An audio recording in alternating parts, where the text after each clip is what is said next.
샬롬. 하나님의 은혜와 평강이 모든 그루터기 여러분과 함께 하시기를 기원합니다.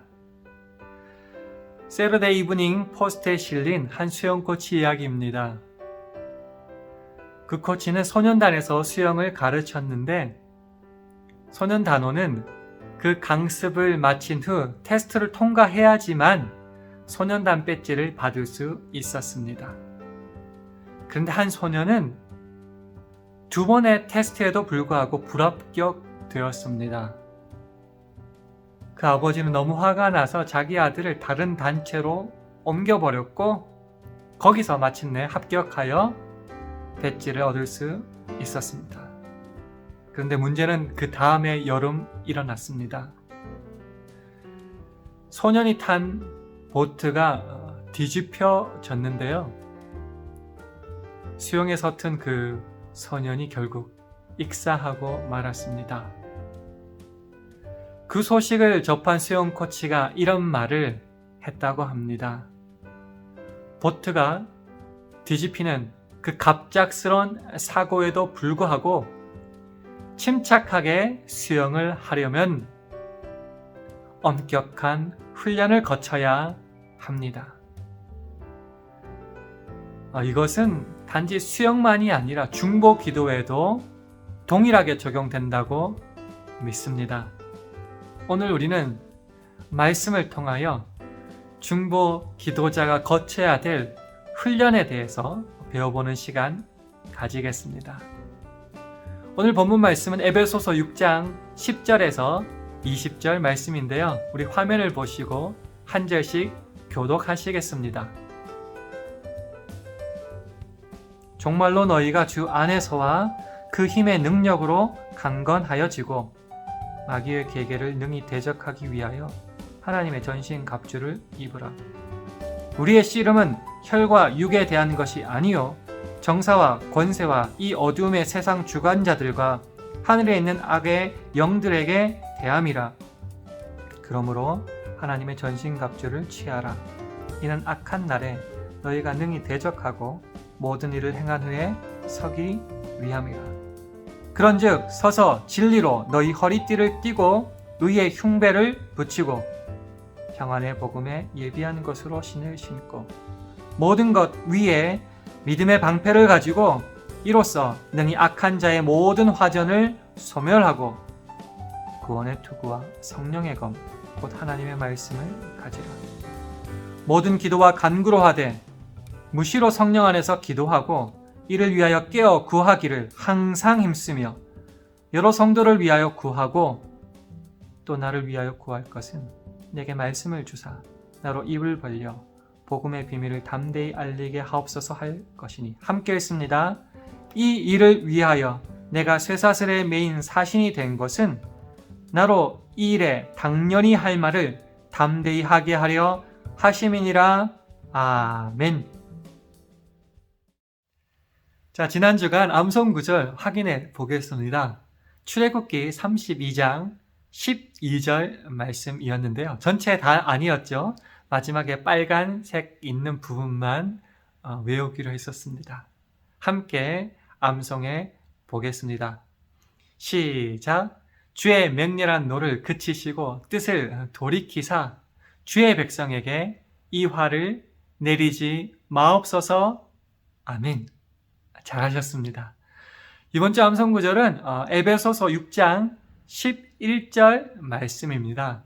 우리 화면을 보시고 함께 큰 소리로 읽어보도록 하겠습니다.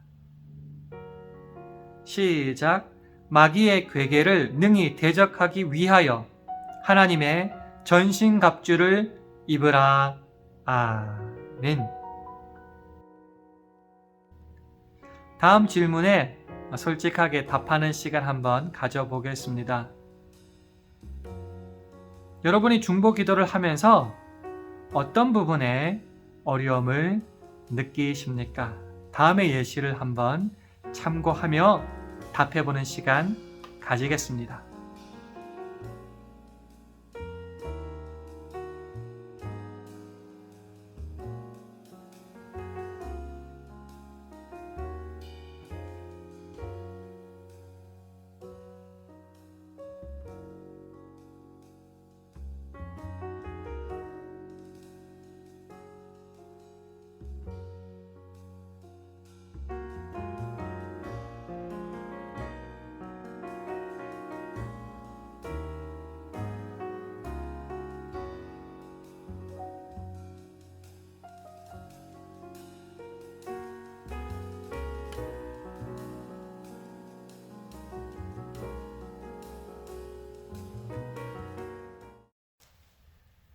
자, 이제 본문을 가지고 조금 더 깊이 공부하는 시간 가져보겠습니다. 오늘 에베소서 6장의 말씀은 성도들의 영적 무장에 대하여 말씀하고 있습니다. 화면을 보시고 세 가지 질문에 성경 구절을 참고하여 답하는 시간 가지겠습니다. 첫 번째 질문입니다. 하나님의 전신 갑주를 입어야 하는 이유는 무엇입니까?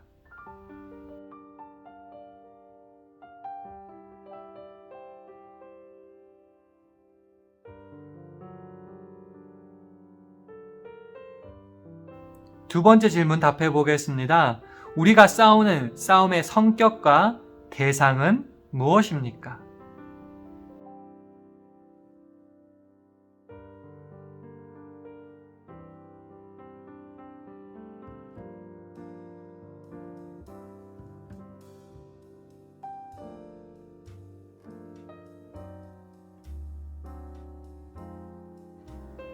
마지막 질문입니다. 성도들이 갖추어야 할 전신갑주는 무엇입니까?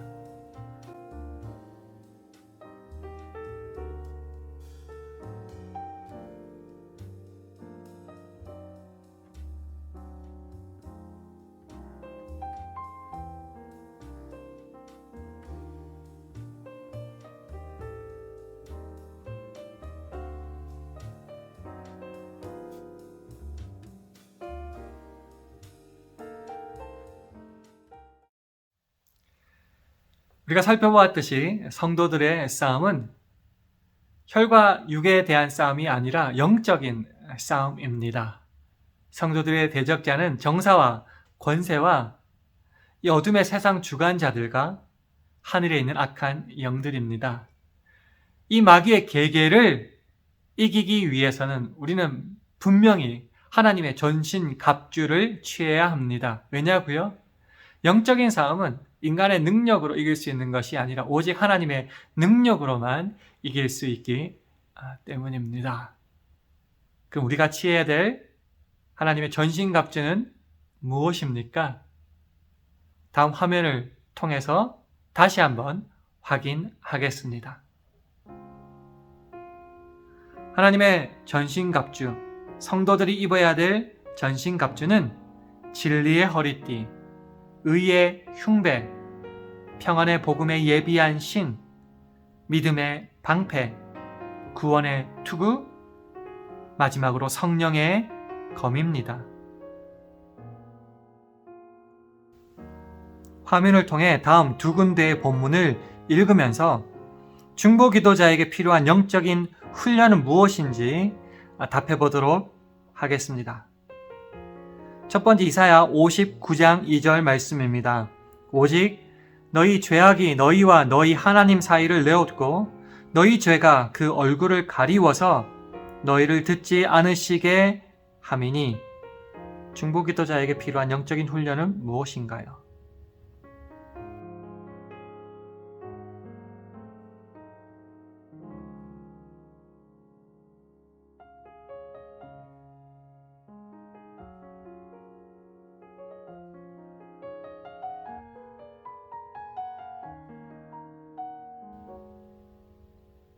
두 번째 본문입니다.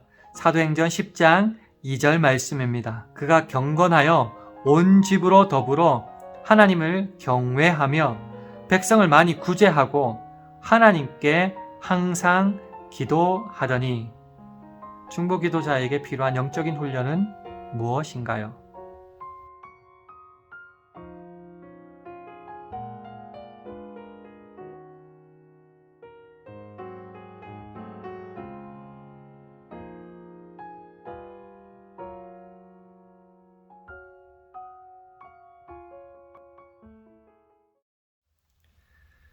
중보 기도자는 무엇보다도 영적인 능력이 있어야 할 것입니다. 물론 이것은 성령께서 선물로 주시지만 인내와 열심으로 훈련을 할 때 더 크게 사용될 것입니다.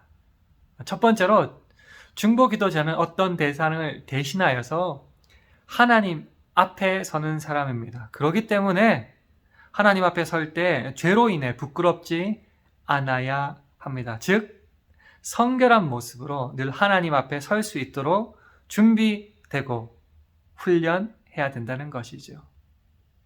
뿐만 아니라 실제적으로 중보 기도에는 훈련이 필요합니다. 특별히 끊임없는 경건, 연습과 훈련, 그리고 기도의 모습과 훈련이 있어야 됩니다.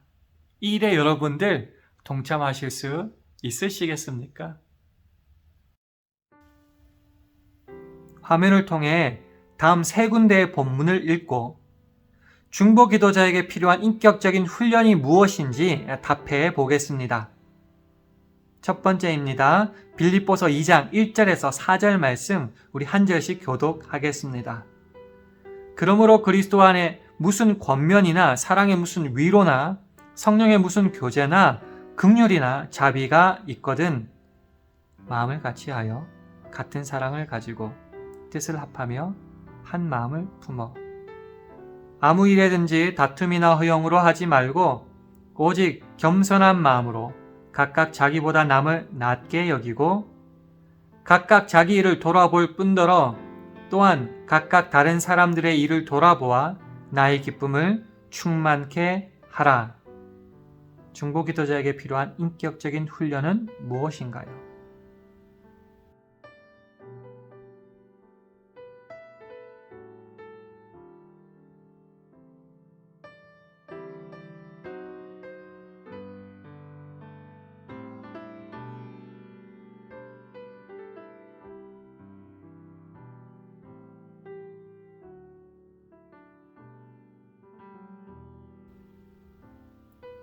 두 번째 말씀은 마태복음 5장 23절, 24절 말씀입니다. 함께 읽겠습니다. 그러므로 예물을 제단에 드리다가 거기서 내 형제에게 원망 들을 만한 일이 있는 줄 생각나거든 예물을 제단 앞에 두고 먼저 가서 형제와 화목하고 그 후에 와서 예물을 드리라. 중보 기도자에게 필요한 인격적인 훈련은 무엇인가요?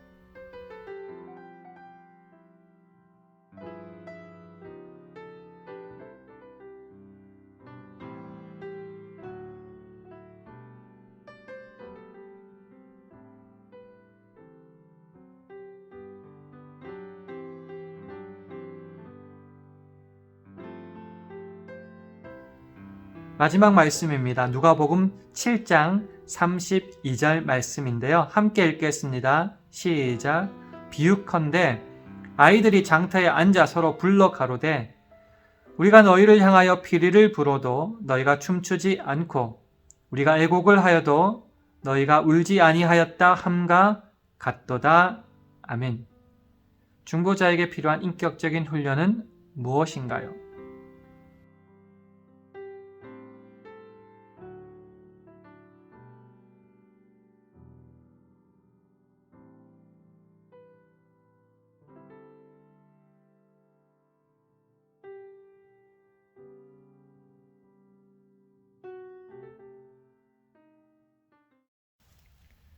중보 기도자는 기도를 부탁한 대상에게 신뢰를 줄 수 있어야 됩니다.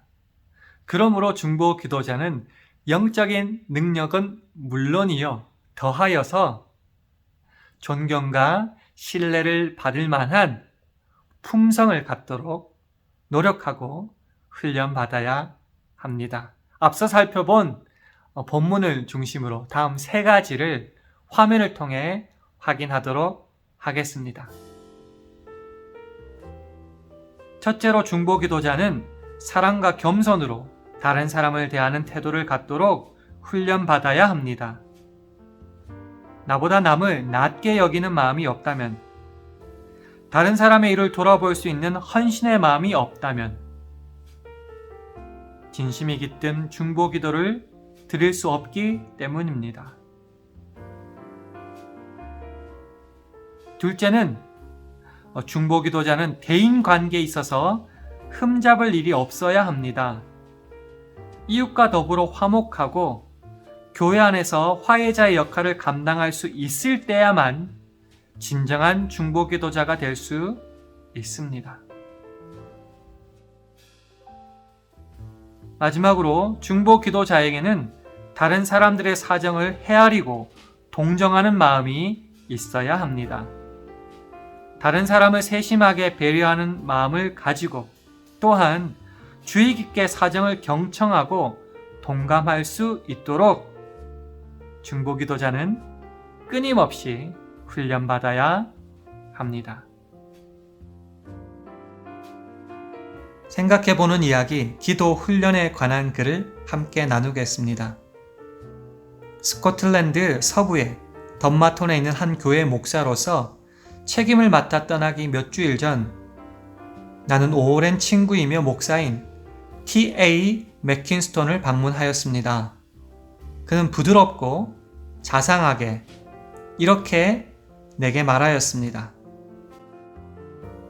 그레암 씨, 일과표는 빽빽하게 채우고 마음은 텅 비워 놓지 않도록 조심하십시오. 하나님 나라 안에서 많은 일을 하지만 정작 왕이신 그분을 잠잠히 기다리는 데는 아주 적은 시간을 보내도록 끊임없이 유혹을 받을 것입니다. 분주함은 영혼의 흐름을 막히게 할 수 있으니 복스러운 기회를 분주함으로 대신하지 않도록 확실히 하십시오. 한편 마틴 로이드 존스 목사님은 기독교가 너무나 자주 인간의 여러 문제에 대해서 바로 치료가 되는 곳으로 인식된다고 말하면서 이렇게 지적하였습니다. 병원에 가라. 그러면 도움을 필요로 하는 문제에 대해 자상한 보살핌과 관심을 얻을 수 있다. 그러나 나는 성경에서 병원이 아니라 병령을 발견한다. 성경은 의사가 아니라 훈련 교관이다. 연병장과 같은 여기에서 우리는 훈련을 받는다. 우리에게는 마음의 훈련이 필요하다. 우린 유혹에 지지 말고 하나님께 자신을 맡기라는 교관의 명령을 들어야 한다. 오늘 말씀을 기억하며 다음 적용 질문에 답해 보겠습니다. 당신은 신앙의 성장과 교회의 사역을 위해 훈련을 받은 적이 있습니까? 있다면 그 경험과 효과를 말해보는 시간 가지겠습니다.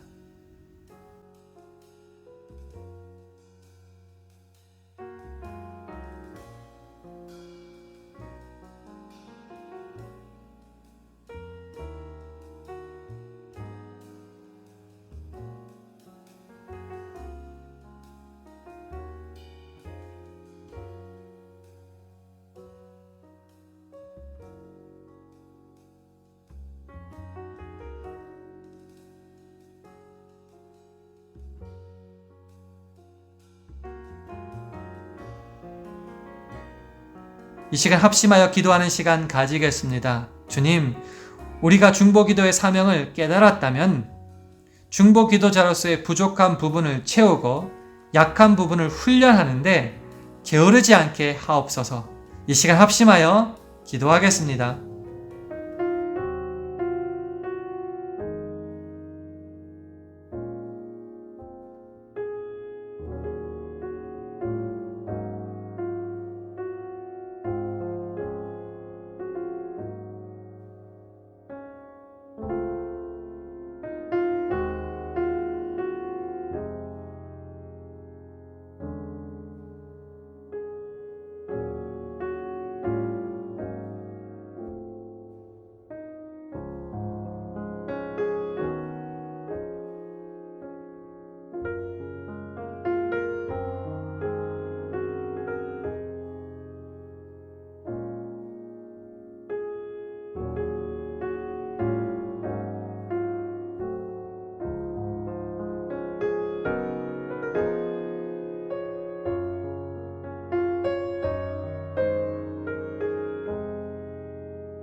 제가 마무리 기도하겠습니다. 주님, 우리가 간구한 기도를 응답하여 주시옵소서. 특별히 중보 기도의 사명을 감당하는 데 있어서 영적인 훈련에 게으르지 말게 하시고 또한 인격적으로도 부끄럽지 않게 하셔서 온전한 중보 기도자로 성장하는 우리 모든 그루터기 되게 하옵소서.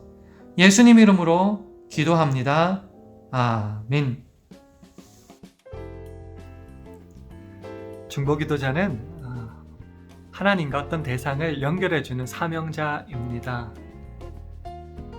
이 사명을 잘 감당하기 위해서는 그저 되는 것이 아닙니다. 하나님 앞에 온전히 서기 위한 영적인 성결도 그 능력도 분명히 갖춰야 될 것이고요. 더하여서 인격적인 덕스러운 모습, 성품도 훈련으로 갖춰야 될 것입니다.